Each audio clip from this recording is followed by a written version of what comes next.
આજે સાઠોદ મુકામે અત્યારે સભાનું આયોજન કરવામાં આવ્યું હતું.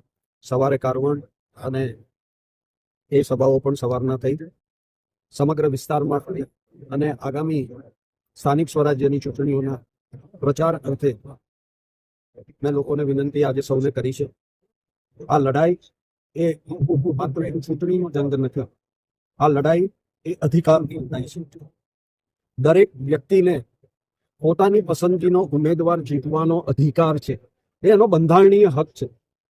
અને કેટલાક લોકો ડર, ભય અને દબાણથી આ અધિકારને છીનવી લેવાનો પ્રયત્ન કરતા હોય ત્યારે એની સામે અવાજ ઉઠાવો એ સૌની નૈતિક ફરજ છે.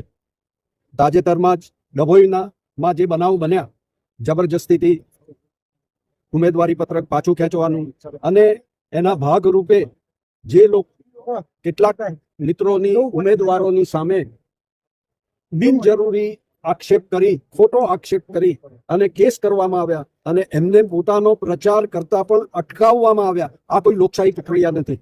લોકશાહી પ્રક્રિયામાં દરેક વ્યક્તિને પોતાની વાત રજૂ કરવાનો અધિકાર હોવો જોઈએ અને કોઈક પોતાના લાભ ખાતર આ અધિકારને છીનવવાનો પ્રયત્ન કરે તો એ લોકશાહીનું અપમાન છે અને એની સામે કડકમાં કડક રીતે અવાજ ઉઠાવવો એ આપણા સૌની નૈતિક ફરજ છે.